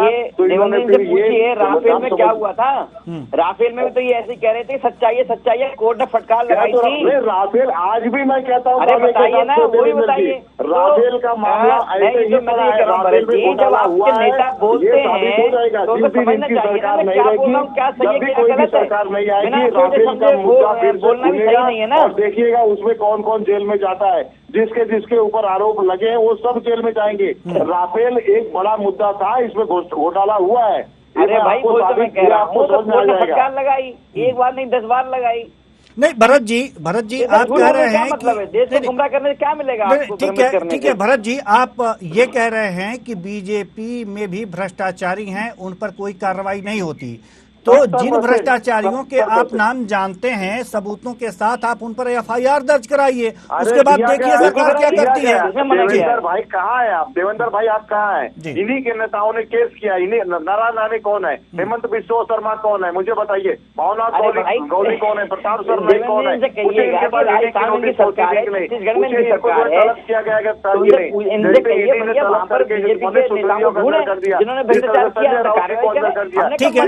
जो है नवाब मलिक को अंदर कर दिया। क्यों छोड़ दिया भाई? क्यों इनको जो है नेताओं को अरेस्ट नहीं कर रहे? ठीक है भरत जी उपाध्याय जी, एक एक करके बोलिए, क्योंकि अगर जो आप लोग एक साथ ही बोलेंगे तो हमारे दर्शकों को कुछ समझ में नहीं आएगा, मेरे भी समझ में नहीं आ रहा है कि आप लोग बोल क्या रहे हैं। नहीं देवेंद्र भाई, मैंने कहा, आपने कहा कि अगर आपके पास सबूत है कोर्ट में जाइए। मैं तो कह रहा हूँ सबूत की जरूरत, कितने सबूत दिया जाए? नारायण राणे के ऊपर केस हो गया, उनको बाइज्जत जो है मंत्रालय मिल गया, आज वो केंद्रीय मंत्री है। हेमंत बिस्वा शर्मा जिसके ऊपर भाजपा ने बड़े बड़े घोटाले के आरोप लगाए, आज वो मुख्यमंत्री है। भावना गौली आज वो सांसद बनी बैठी है, उनके ऊपर ईडी ने नोटिस भेजा। प्रताप सरनाईक को ईडी ने कम से कम मुझे लगता है महीनों नहीं सालों ने 6 महीना 7 महीना तक बार बार बुला के नोटिस दे सके पूछताछ की। आज वो शिंदे ग्रुप के साथ चले गए तो आज जो दूध के दूल्हे हो गए। इसी तरह से कितने नाम बताऊं आपको जो कि भाजपा में जाके सब साफ एकदम धूले हो गए हैं और उनके ऊपर कोई कार्रवाई नहीं होती है, उनकी सदस्यता नहीं जाती है, उनको कुछ जो है सारे इल्जाम होने के बावजूद, इल्जाम नहीं सबूत होने के बावजूद कुछ नहीं होता है, क्योंकि वो भाजपा के वॉशिंग मशीन में धुले हुए हैं। और ये मैं नहीं कह रहा हूँ, 1 हफ्ता पहले ही जो अभी यहाँ पे सेशन चालू है, सत्र चालू है जो है महाराष्ट्र में, इनके जो है एक विधायक खड़े होकर सदन में कहते हैं कि भाई देखिए ऐसा है कि जो भाजपा हमारे पास वो वॉशिंग मशीन है और वो पाउडर है कि जो भी भाजपा में आएगा वो बेदाग हो जाएगा। तो ये बताइए क्या दर्शाता है, ये क्या कहता है? ये सीधा सीधा दिखाता है ना कि भाजपा के लोग। जवाब ले लीजिए उपाध्याय जी, जवाब दीजिए। उपाध्याय जी जवाब दीजिए, इसके बाद हम दिनेश सिंह जी के पास आएंगे। भरत जी से आपसे भी अभी मैंने कहा, भरत जी से आपके चैनल के माध्यम से, कि यदि आपको लगता है कि इस बीजेपी के नेता ने भ्रष्टाचार किया है, इसने घोटाला किया है, आपकी भी राजस्थान में सरकार है, छत्तीसगढ़ में सरकार है, पहले आपकी महाराष्ट्र में भी सरकार रही, भैया वहाँ आप निकालते ना, किसने मना किया? अरे भाई आपकी सीबीआई कार्रवाई नहीं करती है ना, सीबीआई जिसको आपने कोई भी संवैधानिक एजेंसी होती है, नहीं करती है ना देवेंद्र जी, कोई भी संवैधानिक एजेंसी होती है, ईडी हो, सीबीआई हो, कोई भी जांच करती है तो वो संवैधानिक तरीके से जांच करती है। क्या भरत सिंह के हिसाब से करेगी या मेरे हिसाब से करेगी? नहीं करेगी। संवैधानिक तरीके से जांच करती तो 70% भाजपा के नेता जो है ना वो जेल में होते हैं। भाई अपने हिसाब से करेगी, संवैधानिक तरीके से जांच करेगी। ठीक है सर, ठीक है, जब आपकी सरकार बन जाएगी तो इन भ्रष्टाचारियों पे आप कार्रवाई कराइएगा भरत जी, ठीक है। दिनेश सिंह जी सवाल यहाँ पर यह है कि भरत सिंह जी के अनुसार एक तरह से अगर जो देखा जाए और जिस तरह से ये तमाम नाम बता रहे थे जिनको बीजेपी में मंत्रालय मिला है, बीजेपी सरकार में मंत्रालय मिल गया है और भरत जी के अनुसार वो भ्रष्टाचारी हैं, तो क्या ये जो भी कार्रवाई हो रही है इसको इस तरह से देखा जा सकता है क्या कि वास्तव में विपक्ष को प्रताड़ित करने के लिए सारी कार्रवाई हो रही है?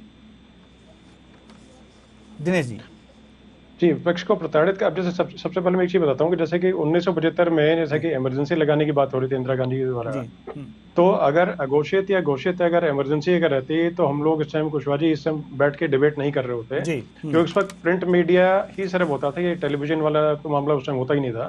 तो उस वक्त मैं बहुत से लोगों को जानता हूँ जो उस वक्त इमरजेंसी के उसमें जेल में गए थे और बहुत कुछ उम्र दराज लोग जो है उनसे मेरी चर्चा हुई इस बारे में, काफी बातचीत मैंने उनसे की विस्तार में।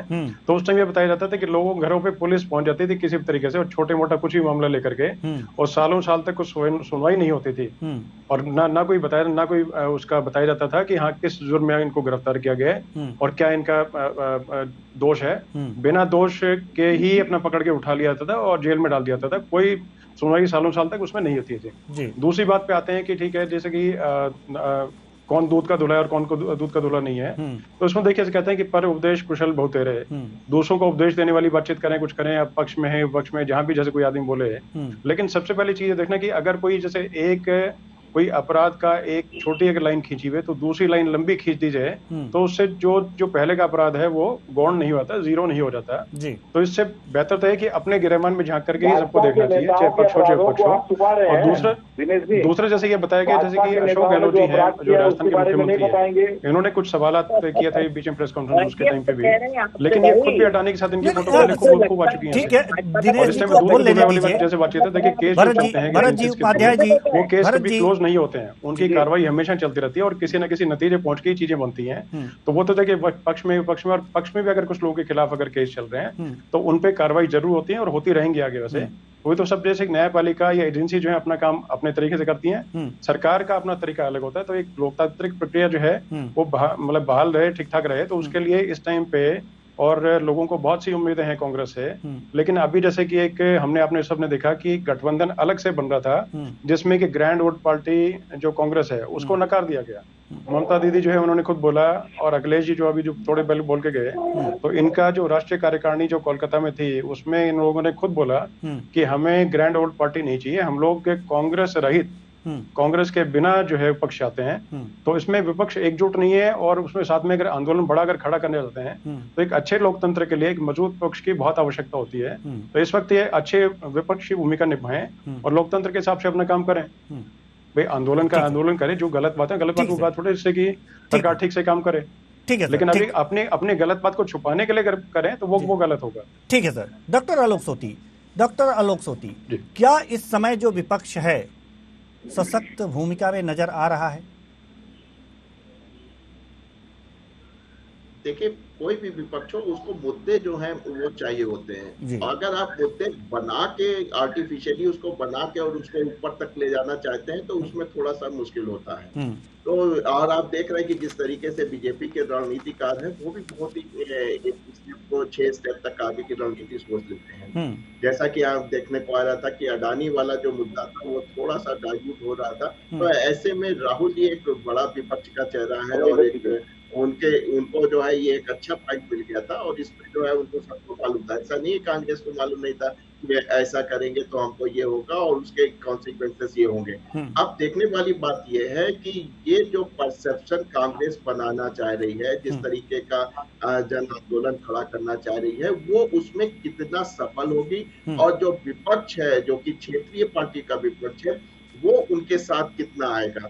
देखने वाली बात यह है कि जब आपका अब्दुल्ला साहब या आजम खां एक बड़े गद्दावर नेता थे सपा के और आपने देखा था कांग्रेस और सपा का गठबंधन भी रह चुका है, एक बार मिलकर चुनाव लड़े थे उत्तर प्रदेश में। उस समय कांग्रेस ने कितना साथ दिया था अब्दुल्ला का और आजम साहब का।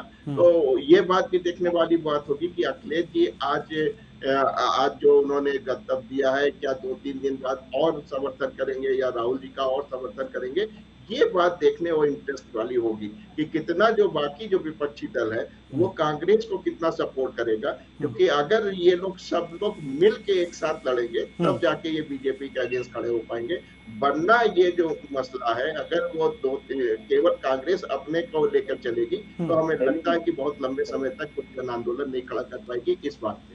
जी भरत सिंह जी, सवाल आपसे है कि जो आपने अभी थोड़ी देर पहले कहा कि हम प्रदर्शन करेंगे, सड़क से सदन में भी होगा और सड़क पर प्रदर्शन होगा, अकेले करेंगे या अन्य विपक्षी दलों को साथ लेकर करेंगे? देखिए, कांग्रेस पार्टी अपने दम पे करेगी प्रदर्शन। हमारे जो भी सहयोगी साथी आना चाहते हैं मोस्ट वेलकम है। हमारे साथ जो साथी हैं वो तो है ही हैं, और भी जितने दल आएंगे सपोर्ट करेंगे तो बहुत मैं स्वागत करता हूं। क्योंकि कहीं ना कहीं सारे विपक्ष को अब देश को बचाना है, संविधान को अगर बचाना है तो हम सबको एक बैनर पे आना ही पड़ेगा। इसमें ये देखना ये भूल जाए कि कौन छोटा कौन बड़ा, हम सभी को एक मेजोरिटी में ये नहीं देखना है कि कौन बड़ा है कौन छोटा है, हम सभी मिलके और इस देश को बचाने के लिए और इस संविधान को बचाने के लिए लड़ाई लड़नी पड़ेगी देवेंद्र जी। नहीं तो देश में जो एक संविधान है वो खत्म हो जाएगा और देश का संविधान तो इस समय खतरे में है ही है। ये तो राहुल जी ने और कांग्रेस पार्टी बोलते आ रही है और वो सच साबित इसलिए होता है क्योंकि जिस तत्परता से जो है माफ कीजिएगा भरत जी, हम आपको रोकना चाहेंगे। अवधेश जी बहुत बहुत धन्यवाद, आप आए और अपने विचार साझा किए। आप को कहीं और जाना है इसलिए आपका बहुत बहुत धन्यवाद। आपकी जगह पर जी, आपकी जगह पर चैनल पे जाना है। जी जी जी, ठीक है सर। विवेक श्रीवास्तव जो बीजेपी ठीक है, नेता हैं, आप हमारे साथ जुड़ चुके हैं। बहुत बहुत स्वागत है आपका हमारे इस कार्यक्रम में। भरत जी, आप जारी रखिए। जी भरत जी। जी विवेक श्रीवास्तव जी, सवाल यहां पर यह है कि कांग्रेस लगातार ये आरोप लगा रही है बीजेपी पर आरोप लगा रही है कि बीजेपी है वो विपक्ष को प्रताड़ित कर रही है और बुरी तरह से प्रताड़ित कर रही है। खरगे साहब ने भी अभी जो राहुल गांधी जी को संसद की सदस्यता निरस्त हुई है उस पर बयान दिया है कि जो सच बोल रहा है उसको सदन से बाहर किया जा रहा है, लेकिन हम लोग सच बोलना नहीं छोड़ेंगे, सदन के अंदर भी और बाहर भी। क्या कहेंगे आप? देखिए देवेंद्र जी, जनप्रतिनिधि कानून के धारा 499 और 500 के तहत अदालत ने इनको सजा सुनाई है मानहानि के मुकदमे में। जी 2019 में कोलार कर्नाटक का जो उनका भाषण था उसी पे समुदाय विशेष की भावनाएं आहत करने के मामले में इनको सजा सुनाई। जी जी विवेक जी, विवेक जी की आवाज हम तक नहीं पहुंच पा रही है। डॉक्टर आलोक सोती, हम आपके पास आना चाहेंगे। डॉक्टर साहब, सवाल बहुत ही विकट है।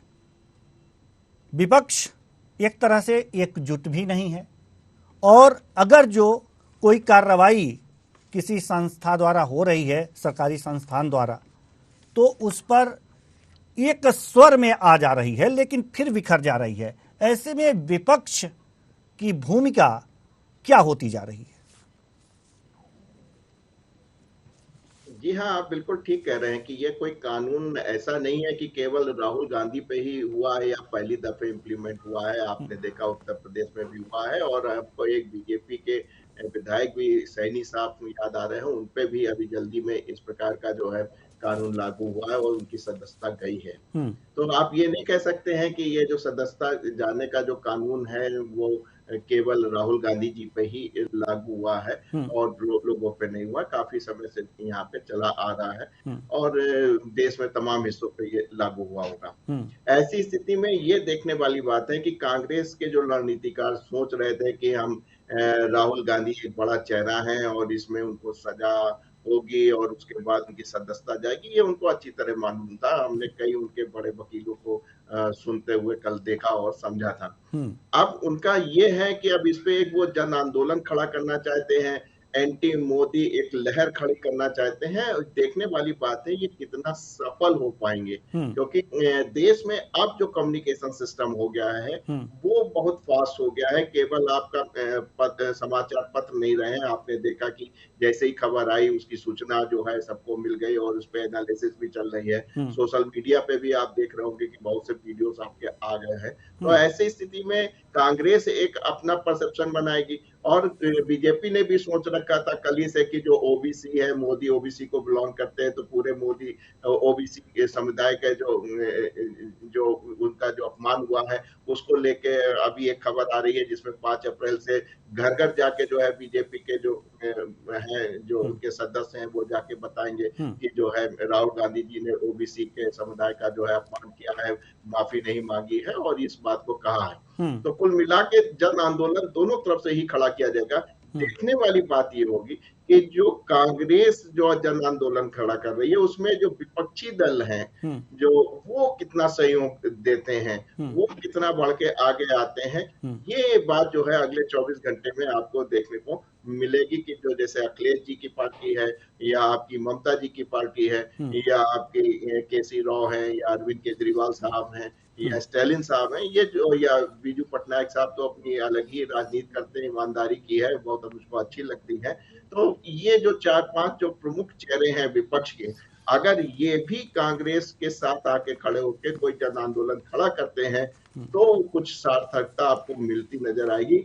अन्यथा आप देखिएगा कि ये आंदोलन जो है 2-3 दिन का समय दीजिए, उसको देखने की कोशिश कीजिए, तब आपको पता चलेगा कि जो कांग्रेस ने दांव खेला था वो सही पड़ा या उल्टा पड़ गया। जी, सही पड़ा या उल्टा पड़ा, लेकिन एक और अभी की जो खबर है, जो बड़ी खबर आ रही है, आपको बता दें इसी से संबंधित कि केजरीवाल और ममता बनर्जी ने राहुल गांधी का साथ देने का वादा किया है। वो उनके साथ हैं, उनके साथ खड़े हैं। जी विवेक श्रीवास्तव जी, धीरे धीरे विपक्ष एकजुट हो रहा है। जी देवेंद्र जी, जी बताएं।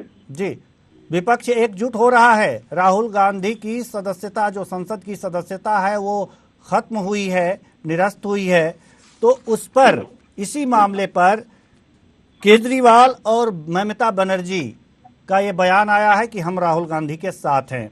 यानी कि अगर जो कांग्रेस सड़क पर उतर रही है, प्रदर्शन कर रही है, सदन में अगर जो इस पर बातचीत चल रही है, चर्चा हो रही है, तो दोनों जगह साथ रहेंगे। यानी कि अब साथ आ रहे हैं। बीजेपी निपटेगी कैसे? देखिए देवेंद्र जी, है क्या, अरविंद केजरीवाल की समस्या ये है कि उनको राहुल गांधी के इस फैसले में अपना भविष्य दिखाई दे रहा है। लंबित है जिसमें कुछ में तो अदालत के बाहर चुनाव कर चुके, फिर भी कुछ चल रहे हैं। जिसमें बिजोड़ी साहब वाला मामला भी चल रहा है। तो उनको लग रहा है यही हाल हमारा भी कल का ना हो जाए। और जिस तरह से ये जनप्रतिनिधि कानून के तहत ये फैसला आया है और 8 दिन के तहत इसको इम्प्लीमेंट हुआ, व्यवस्था इनकी गई है। ये सारे कानून कांग्रेस के शासन काल में ही बनाए गए हैं। इसमें एक भी पैरा भारतीय जनता पार्टी के शासन काल में जोड़ा या घटाया नहीं गया है। तो हम तो केवल कानूनों का पालन सुनिश्चित कर रहे हैं। अब समस्या विपक्ष की है कि जो भ्रष्टाचारी है, जो चोर है, उनको सबको एकजुट आकर के एक दूसरे से संरक्षण की उम्मीद है। लेकिन भारतीय जनता पार्टी की सरकार भ्रष्टाचार के प्रति 0 टॉलरेंस की नीति पे चलने वाली सरकार है। यहाँ कोई बख्शा नहीं जाता, चाहे अपना हो चाहे पराया। लोकतंत्र का 75वां साल है। लोकतंत्र परिपक्व हो चुका है, मजबूत हो चुका है। ये देश अब भावनाओं में बढ़ने वाला देश नहीं है। ये देश संविधान से चलेगा, कानून से चलेगा, और कानून अपना काम कर रहा है। जी, देश संविधान से चलेगा, कानून से चलेगा। दिनेश सिंह जी, देश संविधान से चलेगा, कानून से चलेगा। केजरीवाल और ममता बनर्जी राहुल गांधी के साथ हैं। उन्होंने ऐसा बयान दिया है। उनका कहना है कि हम राहुल गांधी के साथ हैं। यानी कि जहां भी प्रदर्शन होगा, यानी कि विपक्ष अब एकजुट होता दिख रहा है। क्या कहेंगे, ये कैसी तस्वीर बन रही है भारतीय राजनीति की, ये राहुल गांधी के सदस्यता निरस्त होने के बाद? देखिए देवेंद्र जी, ऐसा है कि विपक्ष अगर एकजुट रहे तभी सार्थकता है इसमें, जो भी आंदोलन करते हैं। नहीं तो अगर बिखरा विपक्ष है वो किसी नतीजे पे नहीं पहुंच पाएगा। जैसे पहले ये क्या नाम है, कोलकाता में जब इनका अधिवेशन था, ये क्या नाम, राष्ट्रीय कार्यकारिणी की बैठक थी सपा की, जिसमें अखिलेश यादव और ममता दीदी दोनों ने ऐलान किया था कि हमें कांग्रेस रहित जो है अपना वो बनाना है, गठबंधन बनाना है। तो उसमें इन्होंने कांग्रेस को नकार दिया था। दूसरा, इन्होंने केजरीवाल जी इन्होंने G8 करके अपना एक बनाया था, अपना क्या नाम, जो अपना 8 मुख्यमंत्रियों का एक समूह बनाया था, जिसमें कि कांग्रेस के बिना जो प्रदेश जो हैं, जो प्रदेश इनमें कांग्रेस और भाजपा की सरकार नहीं है, तो उनका एक विपक्ष का एक अपना गठबंधन बनाया था, जिसमें कि हर महीने जाकर के दूसरे प्रदेश में जाकर के इन्होंने और अपने विचार साझा करने थे। तो अगर लेकिन अभी इस मुद्दे को लेकर के इकट्ठे अगर एकजुट होकर के अगर काम करते हैं तो ही तभी कुछ सार्थकता नजर आएगी। बाकी अदरवाइज एक बिखरा जो भी है उसका 4 दिन बाद फिर नजर आए कुछ आए। लेकिन है कि अभी जैसे जो चीजें अपनी खुद की अपनी जो है, और ज्यादातर जो आंदोलन के जो भी है इकट्ठे कर हुए हैं तभी कामयाब हो पाए, अदरवाइज कामयाब हो भी नहीं पाए। और इसके अलावा ये जो इनके ईडी के या सीबीआई के जो भी केसेस हैं विपक्ष का, वो सारे ज्यादातर जो है आपने और हमने देखा है ज्यादातर कांग्रेस के समय के हैं। भाजपा ने कोई नए केसेस नहीं लगा दिए, वही पुराने केसेस हैं जो पुराने केसेस चल रहे हैं। हाँ, कार्रवाई अभी जो है उसमें तथ्य प्रस्तुत करने के बाद में और जो कंक्लूजन जो पहुंचा है वो भाजपा के समय पहुंचा है, वो एक अलग बात है। तो वो ये कि पक्ष के मत्थे बढ़ने वाला काम है कि ठीक है कि भाई अगर गलत किया तो भाजपा ने किया, और उस वक्त जो केसेस कांग्रेस ने किए थे वो अगर बेदाग निकल जाए इसमें से तो एक अलग चीज है। तो अभी अगर इकट्ठा अगर रहे तो ठीक है, लेकिन कब तक रहेंगे ये देखने वाली बात है। जी, हम साथ साथ हैं, लेकिन हम साथ साथ कब तक रहेंगे? डॉक्टर आलोक सोती कब तक? जी, डॉक्टर आलोक सोती जी, क्या लगता है आपको कि हम साथ साथ हैं इस वक्त, लेकिन कब तक विपक्ष का? जी, ये देखने वाली बात है, क्योंकि इसमें जब अभी तो सब साथ हो गए, लेकिन जब इलेक्शन आएगा, सीटों का बंटवारा होगा, तब देखने वाली बात होगी कि तब से कौन कौन साथ साथ रहेगा, क्योंकि जो क्षेत्रीय दल है उनका अपने क्षेत्र में काफी अच्छा वर्चस्व है और काफी बढ़िया तरीके से काम कर रहे हैं। अगर आज देखा जाए कि देश में 28 प्रांत है, जिसमें 18 प्रांतों में तो कांग्रेस का एक अंतर नहीं है, और ऐसे क्षेत्र में अगर आप उत्तर प्रदेश को देख ले, जहां से जो है रास्ता सीधे दिल्ली की जाती है, वहां तो केवल उनके एक ही सोनिया गांधी की है वहाँ की जो है। जी डॉक्टर आलोक सोती, हम आपको रोकना चाहेंगे। जी डॉक्टर आलोक सोती, अभी हम आपको रोकना चाहेंगे क्योंकि इस समय मध्य प्रदेश के मुख्यमंत्री शिवराज सिंह चौहान ने इस मुद्दे पर कुछ बयान दिया है, आइए सुनते हैं। जी, कर्म प्रधान विश्व करी राखा, जो जस कीन सो तस फल चाखा। जो जैसा करता है उसको वैसा परिणाम भोगना पड़ता है। राहुल गांधी ने जो किया उसका परिणाम भोगता। तो राहुल गांधी ने जो किया उसका परिणाम वो भोग रहे हैं। जी डॉक्टर आलोक सोती। जी, तो इसमें देखने वाली बात ये है कि जिस नीति से कांग्रेस बढ़ रही है और एक वो बड़ा मुद्दा इसको क्रिएट कर रही है और जो वो दिखाना चाह रही है, उस हिसाब से वो आगे बढ़ रही है, लेकिन ये मुद्दा कब तक बना रहेगा, आप कब तक टिके रहेंगे, क्योंकि इसमें सजा हो चुकी है। अब ऐसी स्थिति में इनको हायर कोर्ट में जाना पड़ेगा और उसमें देखना पड़ेगा कि ऐसा ना हो कि सजा वहां पे भी लागू रह जाए। तो ऐसी स्थिति में आपको समझना पड़ेगा कि इसमें कानूनी और विधि की काफी पीछे आगे आएंगे। आज तो लग रहा है कि ठीक है, एक जन आंदोलन खड़ा होता जा रहा है और कांग्रेसियों में काफी जोश है, उनके कार्यकर्ताओं में जोश है और ये दिख रहा है, लेकिन ये जोश कब तक बना रहेगा, विपक्ष कब तक इस मुद्दे को सपोर्ट करके आगे बढ़ता रहेगा, ये चीज देखने के लिए बड़ी इम्पोर्टेंट होगी। और जब बंटवारे की बात आएगी की सीटों की, तब देखने वाली बात होगी कि कब ऐसा होगा, क्या पोस्ट अलाइन होगा या प्री अलाइन होगा, तो इस तरीके की बात होगी। तो हमको लगता है कि प्री अलाइन होना बहुत मुश्किल लग रहा है, लेकिन अगर ये लोग लड़ेंगे थोड़े छोटे ग्रुप बना के उसमें या कांग्रेस लड़ेगी, तो अगर उनके पास ज्यादा सीटें आ जाती है तो पोस्ट अलाइन तो कर सकते हैं, क्योंकि इस मुद्दे से जो है एक काफी कुछ निकटता आ रही है। कैडेट्री फोर्स, आपको कोऑर्डिनेटिव फोर्स देखने को मिल रहा है, लेकिन अब ये देखने वाली बात है कि ये मुद्दा कब तक गरमाएगा। और आपको देखना होगा कि बीजेपी की जो रणनीतिकार है, उन्होंने भी कुछ सोच रखा होगा। उनकी जो अगले 24 घंटे 72 घंटे या 1-1.5-2 महीने बाद जो नीति होगी, वो क्या होगी, वो भी देखने योग्य होगी, वो भी देखने योग्य होगी। दिनेश सिंह जी, हम आपके पास आना चाहते हैं। जैसा कि अभी थोड़ी देर पहले डॉक्टर भरत सिंह जो कांग्रेस प्रवक्ता थे वो हमारे साथ जुड़े हुए थे, उन्होंने कहा कि अब सड़क पर भी प्रदर्शन होगा और आंदोलन होगा, लेकिन जब मुद्दा सार्थक होता है तो आंदोलन लोगों के समझ में भी आता है। और ये जो मुद्दा है, जो राहुल गांधी के सदस्यता जो खत्म की गई है, ये मुद्दा एक तरह से कोर्ट ने जो सजा दी है उस पर ये मुद्दा बनाया जा रहा है। तो क्या लगता है आपको कि ये मुद्दा उतना प्रभावकारी है कि अगर जो आंदोलन हो तो जनता का ध्यान विशेष रूप से खींच पाए? देखिए देवेंद्र जी, ऐसा है कि राजनीति को हमेशा बिल्कुल लचीला होना चाहिए और जनता का जिस तरफ झुकाव होता है तो उसी तरफ झुकना चाहिए। दूसरा, अब ये पहली बात तो इन्होंने एक समुदाय विशेष को और अपशब्द बोले कि सभी क्या सबके सब मोदी जो है वो चोर होते हैं। तो देखिए, उसके बाद में लचीलापन इन्होंने बिल्कुल रुक रखा नहीं, अपना रुक बिल्कुल वो कहते बिल्कुल हार्ड वो स्टैंड रखा कि जैसे कि ठीक है, माफी तो हम मांगेंगे नहीं क्योंकि हमने कोई गलती नहीं की। तो सबसे पहले तो देखिए नेगेटिव मैसेज वहीं पर गया। तो अपने किसी एक गलत कृत्य को छुपाने के लिए और बाकी सारी पार्टी को स्टेक पे लगा दें, तो ये मुझे लगता नहीं कि इससे कोई बहुत ज्यादा नीचे को असर इतना पड़ेगा। और खुद उनके जो कांग्रेस के खुद के अपने कुछ कार्यकर्ता हैं, उनमें मुझे लगता है कुछ मतभेद जरूर होगा, क्योंकि ओबीसी उसमें बहुत से लोग हैं।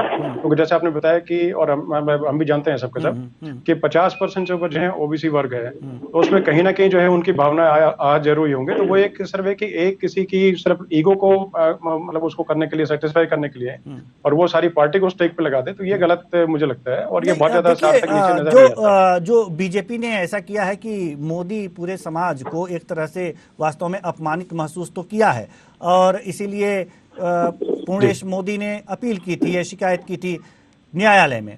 लेकिन सवाल यहाँ पर यह है कि बीजेपी ने इसे इस तरह से घुमाया है कि एक ओबीसी वर्ग को ही यह अपमानित करने का षड्यंत्र कांग्रेस की तरफ से किया गया है, इस तरह से दर्शा रही है। तो एक पूरा ओबीसी वर्ग को कांग्रेस से नाराज करने की कोशिश कर रही है और हमको लग रहा है कि धीरे धीरे इसमें बीजेपी सफलता हासिल कर लेगी। जी देखिए, अब मैं बताता हूँ, जैसे आप मान के चले किसी भी और जो धर्म है उसके बारे में कुछ आप बोल के देंगे कि फलाना जो आदमी है, क्या इस जो धर्म के लोग हैं सब ऐसे ही होते हैं, तो आप देखेंगे कि उस धर्म के जो लोग हैं सब के सब जो है आपसे या मुझसे नाराज हो जाएंगे।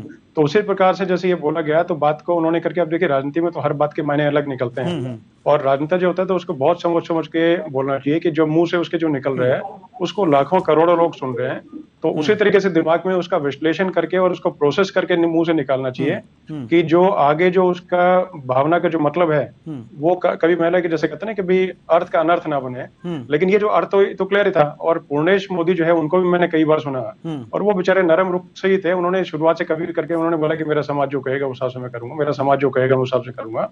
और जो डिप्टी सीएम बिहार के थे सुशील मोदी, उन्होंने भी एक केस किया हुआ, तो उसका भी हो सकता है फैसला बाद में आए या कुछ वैसे कुछ हो। तो चीजें देखिए पूरा एक समाज विशेष के पीछे था सारा मामला, और उसके बाद में जो है कि डाइवर्ट होती चली गई चीजें और होकर के जो है एक समाज में जो मैसेज गया और पूरे वर्क में चला गया बाद में। ठीक है, ठीक है, हम आपके पास आएंगे। विवेक श्रीवास्तव जी, जैसा कि ये मोदी एक समाज है, वो ओबीसी वर्ग में आता है, लेकिन बीजेपी ने इस तरह से अब प्रस्तुत करना शुरू कर दिया है कि पूरे ओबीसी को राहुल गांधी ने एक तरह से नीचा दिखाया है। तो ये इसे कला कहेंगे बीजेपी की? देखिए देवेंद्र जी, ये इसमें भारतीय जनता पार्टी का किया जरा कुछ नहीं है। कोलार की रैली में राहुल गांधी ने कहा जी, हम आपको रोकना चाहेंगे। हमारे साथ मेराज वली जो कांग्रेस प्रवक्ता है जुड़ चुके हैं। बहुत बहुत स्वागत है आपका हमारे इस कार्यक्रम में, हम आपके पास आएंगे, लेकिन विवेक श्रीवास्तव जी कुछ कह रहे हैं, अपना जवाब पूरा कर लें, उसके बाद आपके पास आते हैं। जी देखिए देवेंद्र जी, कोलार की रैली में जो राहुल गांधी जी ने कहा है कि सारे चोर मोदी सरने के कैसे होते हैं, उस पे जिस तरह से मोदी समाज की भावनाएं आहत हुई है, मोदी जी ने मानहानि का मुकदमा किया। पूरी न्यायिक प्रक्रिया चली, इस दौरान पूरा समय था राहुल गांधी अदालत से बाहर भी माफी मांग सकते थे, अदालत के अंदर भी माफी मांग सकते थे, अदालत ने भी इन्हें मौका दिया, लेकिन राहुल गांधी का अहंकार इसके आड़े आया। उन्होंने पूरे मोदी समाज को अपमानित किया, ओबीसी समाज का भाग है मोदी समाज, और इस तरह की टिप्पणी करके उन्होंने सारे ओबीसी का अपमान किया है। इसमें भारतीय जनता पार्टी नहीं, सारे ओबीसी का अपमान नहीं, मोदी समाज को हम मान लेते हैं अपमानित करने का काम किया है, लेकिन अब ओबीसी पूरे समाज को अपमानित किया है किस तरह से, यही तो समझना चाहते हैं हम। देखिए मोदी समाज ओबीसी में आता है कि नहीं आता है? आता है। तो अगर आप एक समाज के एक भाग को गाली दे रहे हो तो उसमें दूसरे को आपने किस कदर छोड़ा है? जी ठीक। और जिस तरह से न्यायालय का फैसला आया है जनप्रतिनिधि कानून की धारा 499-500 के तहत, और जो सदस्यता दी गई है इनकी 8(3) के तहत गई है। ये सारे संविधान में जितने भी ये कानून है आईपीसी में, ये सारे कांग्रेस की सरकार में ही बनाए जोड़े गए। ठीक है, इसमें एक भी धारा का जुड़ाव या भारतीय जनता पार्टी के समझ नहीं हुआ है। हम तो केवल संविधान का पालन सुनिश्चित कर रहे हैं, और जिस तरह की घृणा करते हैं मोदी नाम से, वो इनके आचरण में दिख रहा है। ठीक है, ठीक है। मेराज वली जी जवाब दीजिए। जी देखिए देवेंद्र जी, भारतीय जनता पार्टी और उसके तमाम समर्थक हमेशा ही मुद्दे को भटकाना और उसको अलग दिशा में ले जाने का काम करते रहे। इस बार भी वो ऐसा ही कर रहे हैं। अगर कहीं कोई इस तरह से ये दर्शाया जा रहा है भारतीय जनता पार्टी के द्वारा कि मोदी समाज या ओबीसी वर्ग नाराज है, ऐसा कहीं कुछ नहीं। देश में इस बात की चर्चा हो रही है कि लोकतंत्र की हत्या जिस प्रकार से भारतीय जनता पार्टी की सरकार के दौरान हो रही है, जिस प्रकार से विपक्ष के नेताओं को चुन चुन के टारगेट किया जा रहा है, राजनीति में हिंदुस्तान की ये पहली बार नहीं है जब किसी नेताओं ने किसी इस तरह की बातों को आवेश में या कायदे से समझाने के तौर पे राहुल गांधी जी ने हरगिज मोदी समाज को या ओबीसी समाज को नहीं कहा। उन्होंने ये बात कही और आज भी हम इस पे स्टैंड करते हैं कि जो लोग भी भ्रष्टाचार करके भागे हैं उनका नाम ये इत्तेफाकन क्यों हो सकता है कि सरनेम मोदी। इसके पीछे उनका तात्पर्य ये था कि ऐसे लोग वो ये समझते हैं कि हमारे ही सरनेम वाला व्यक्ति इस देश का प्रधानमंत्री है जो हमें सपोर्ट करेगा जी। और जिसके सपोर्ट और समर्थन से वो यहाँ से जा चुके हैं। इसमें गलत क्या है? अब ये भारतीय जनता पार्टी के लोग, ओबीसी और ये विपक्ष के तमाम नेता जो गैर कांग्रेसी हैं, चाहे वो समाजवादी के हो चाहे आम आदमी पार्टी के हो, सब ये बात कह रहे हैं कि राहुल गांधी को जिस तरह से टारगेट किया जा रहा है ये सीधे तौर पे लोकतंत्र की हत्या है। नरेंद्र मोदी के नाम पर अगर कोई पोस्टर चिपकाता है तो उस पर 100 FIR हो जाती है। क्या ये लोकतंत्र है? ये किस दिशा में जा रही है भारतीय जनता पार्टी? ठीक है, एक सवाल और हम करना चाहेंगे जल्दी से, क्योंकि हमारे पास समय की कमी है। मेराज वली जी, हम एक सवाल और आपसे करना चाहेंगे जल्दी से, क्योंकि ममता बनर्जी और केजरीवाल जो हैं दिल्ली के सीएम केजरीवाल, ये राहुल गांधी के साथ हैं, यानी कि कांग्रेस के साथ हैं। इन्होंने अभी कहा है कि हम राहुल गांधी के साथ हैं। अब सवाल यहां पर यह है कि कब तक साथ रहेंगे? जी नहीं, बात देखिए, कब तक जल्दी की बात नहीं है। उन्होंने ये जो बयान दिया है, उन्होंने कांग्रेस के साथ किसी गठबंधन की बात नहीं करी जी। उन्होंने ऐसे मुद्दों पे राहुल गांधी का साथ देने की बात करी है। ऐसे मुद्दे पर तमाम राजनीतिक दल और गैर राजनीतिक लोग भी, अब तो इस देश के CGI इस लेवल के लोग, सुप्रीम कोर्ट के जजेस बोलने लगे हैं। इस सरकार के खिलाफ पत्रकारों को टारगेट किया जा रहा है, विपक्ष के नेताओं को, विपक्ष के नेताओं को। ठीक है, ठीक है सर, हमारे पास समय की कमी है, माफ कीजिएगा सर, माफ कीजिएगा। समर्थन कर रहे हैं ये मत सोचे कि इनका नंबर नहीं आएगा। ठीक है, इनका नंबर भी आएगा। ठीक है सर। अभी ये जो लोग हंस रहे हैं जी, मजे ले रहे हैं जी, अगला नंबर इनका भी होगा। ठीक है सर, ठीक है, बहुत बहुत धन्यवाद आप सभी मेहमानों का। आप आए और अपने अपने विचार